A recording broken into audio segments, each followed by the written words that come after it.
Hello.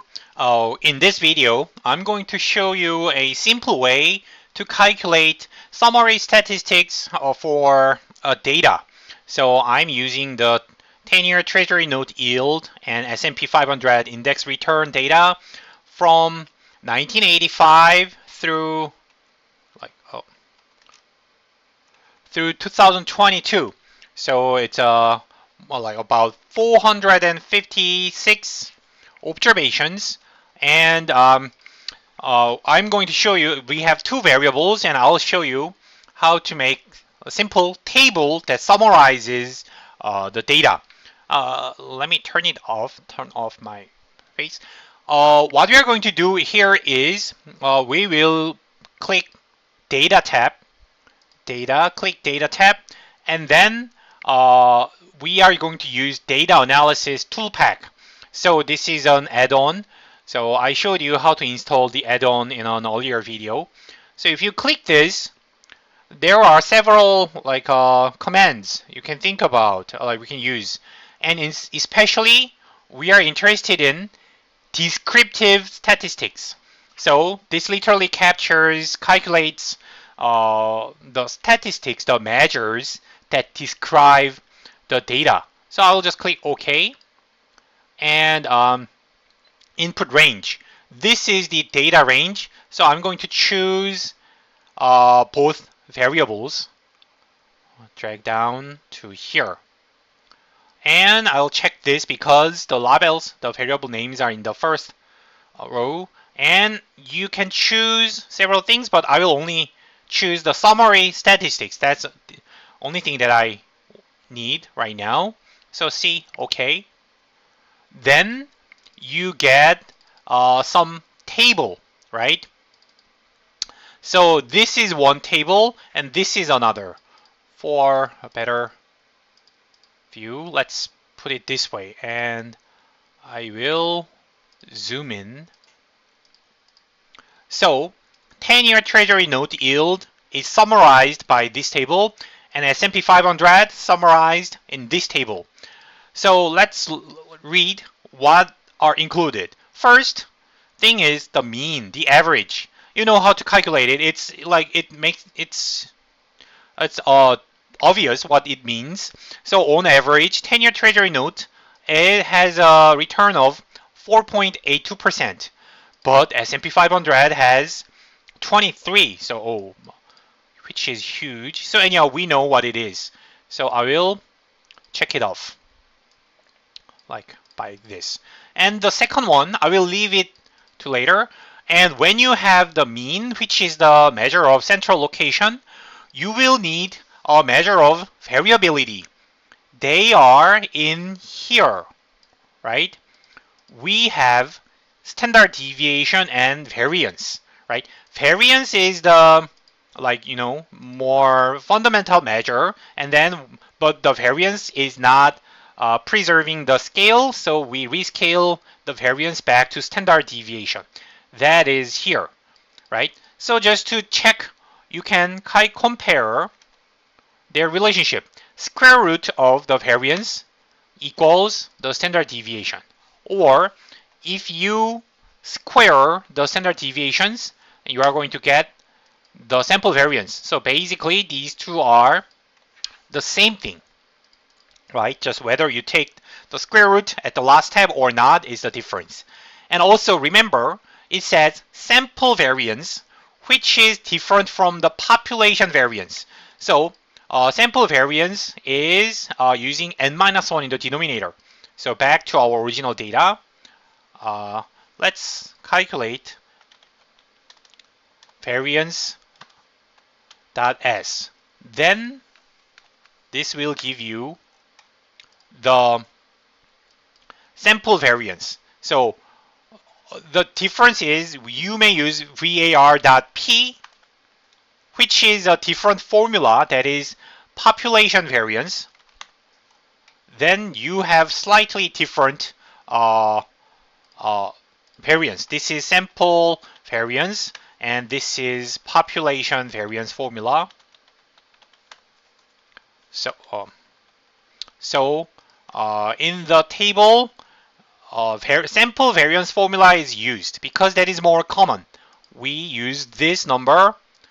Excel uses that number in the table. Okay, that is the sample variance. Then, what is standard error? Standard error is actually the standard deviation divided by square root of the sample size. So this is related to standard deviation, and you divide it by square root of the sample size. That is this guy, right? So then what does it mean? Standard error is, we're going to learn this in chapter 8, in the estimation chapter. So for now, you can just think it as standard deviation divided by square root of the sample size. Okay, that is the definition. So I will just check it off. And then median. We learned the median as an alternative to the mean. It is another measure of center. And in our data, we have 456 observations. So in the middle is like 228th observation is exactly in the middle of the data. So that is this one. If you rearrange, let me delete this. Let me filter it, and if you sort, like say 10-year, like let me sort S&P 500, sort it from the smallest to the largest. Surprisingly, the smallest is minus 94%. Wow, in 1987, like maybe oil shock, and also second smallest is like financial crisis in 2008. Anyhow, so if you sort it from the smallest, then in the middle is like say 228th or 7th, something like this. So they are in the middle, right? So then median must be 14 or 15. Say, let's see, 15.33. So then it's in between these two numbers. So these two numbers are the medians, the middle values. So exactly in between them is this plus this divided by 2 is the median. These two are two middle values of all the observations about S&P 500, and we take average of that. That is the median.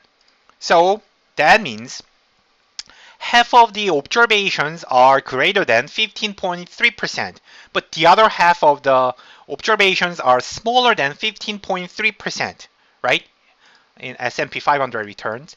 And in 10-year treasury note, half of the observations, it was below 4.5%, but the other half is above this. That is the meaning of the median. Okay, and mode is, according to the textbook, is another measure of center, but I don't think it's a measure of center. What it means is just most frequently happening value. So 10-year treasury note, most frequent observation is 8.26. Let's go back and let's sort it according to 10-year treasury note, and then so this is what we get. Excuse me, what was that? 8.26. 8.26 happened 3 times. So, like for example, 8.43 happened twice, and like other values happened. This happened also 3 times, right? So it like this, we count how many times a certain value is repeated, and 3 times is the most repeated number. So actually it doesn't mean a lot, like doesn't mean anything, because like it's just by chance, right? So I'm not going to interpret the mode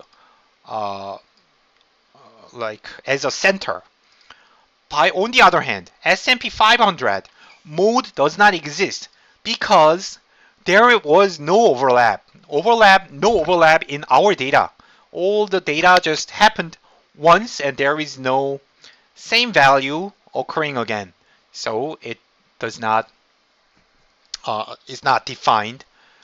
And then what we also learned is the range. The range is another measure of variability, which is simply the difference between maximum minus minimum, right?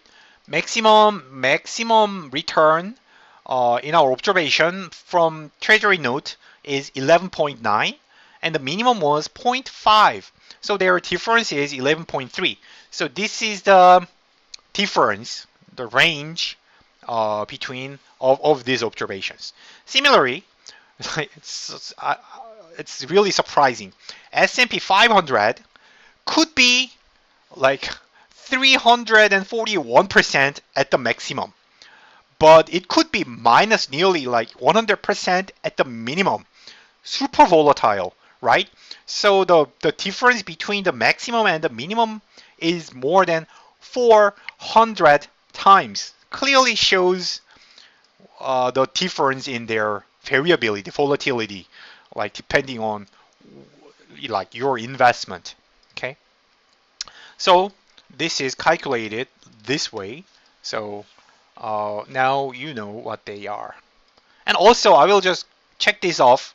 You know what are the sum and what are the count. Count is literally just number of observations, right? Count of the observations, and sum is the summation, right? So summation itself doesn't mean in our case. It's about like financial return. So summation. If you invest from the first period of our observation until the last period, then this will be your total return, but doesn't mean a lot. And what the skewness? Let's go to the skewness. Skewness means it's like expectation of cubed random variable, right? Then what does it mean? If it is positive, that means its right tail is longer, skewed to the right. Right tail is longer, and in that sense, S&P 500 is more skewed to the right.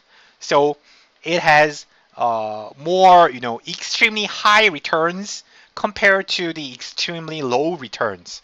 So like Treasury note yield is pretty much unskewed, which means symmetric, but S&P 500 is more skewed to the right. So there are extremely high return, like 300%. Finally, kurtosis. I did not include this in my slides. Kurtosis is the average of fourth order random variable. If you take exponent of 4 and take the average, then you get some number. The greater the kurtosis measure is, the thicker the tails are. So S&P 500 has a very thick tails, right? There are many extreme values, but 10-year Treasury note is not that thick tail, right? It means most of the observations are close to the center, and the tails are really unlikely to happen in Treasury note because it is a safe asset. So kurtosis shows you how thick the tails are or how extreme values are likely. So S&P 500 are more likely extreme, but 10-year Treasury note is much more safe, right, within certain range. That is, so this is some of the most commonly used summary statistics based on Excel. So it'll be helpful to understand what those mean and how to interpret them. Okay, thank you for watching and see you later.